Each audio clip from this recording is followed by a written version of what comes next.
Mihret. I'm an Orthodox Christian, and basically the question I had was directed basically to you and Cliffe, which is you've talked about your stance on baptism and the Eucharist, and how you believe that they're just basically symbolic outward professions and not as actually efficacious for salvation. And basically my critique, or my question really, is when we look at the extant records of the 1st, 2nd, 3rd century Christians, all of them say that these are efficacious for salvation, that they're not just symbolic, that they have an actual deifying effect on the person that receives them. So I guess my question is, how can you say that you're following what the Bible says if your interpretation of the Bible is not lining up with the people that directly received the Bible and even compiled the canon of the New Testament as we know it? If that's true, then what's the history of why so many millions upon millions don't think it's the case? You could argue the same thing about why so many people don't believe in the gospel. I mean, that's just... No, but who are the people? I want you to say the names, the church fathers, and who you're referring to on both sides of the fence. Well, there's no both sides, because we don't have any records of anyone that believes it's So symbolic. you're saying it's later with Luther?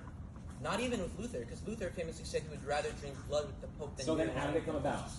It came with Ulrich Zwingli and some of the radical reformers, which is like, what, 500 years ago?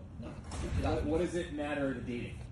What matters is if we're believing in Christianity as historically the faith that Christ gave to the apostles, you would expect to find any records of 1st century Christians that lived in the time of the apostles that would believe the beliefs you have, right?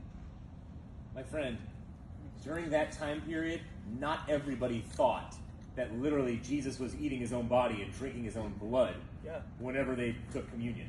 Well, not every Christian did, I can promise you historically. You got to check your historical facts on that. The majority of the church fathers, you're exactly right. In terms of what they passed down, many of them did say that Jesus was actually in the bread and his blood was actually in the wine. There aren't any records of anyone. But to make that type of claim is just that's huge stretch.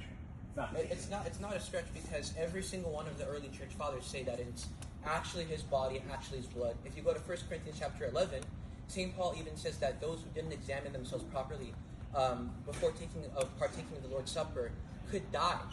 If it's just mere bread and wine, why is St. Paul saying it was killing Christians that didn't examine themselves properly before partaking? Why did he say what? He said because some of you have not examined yourselves and are partaking unworthily, he says, some of you are sick and some of you sleep. This is in 1 Corinthians 11, meaning they died. They died from partaking it unworthily. So if it's just mere bread and wine, why is St. Paul saying it's killing Christians? Excellent question. Contextually, because people were not doing it in such a way that was obviously worthy and in a worshipful manner towards God. Right, but just like women, when they were called to wear head coverings, it wasn't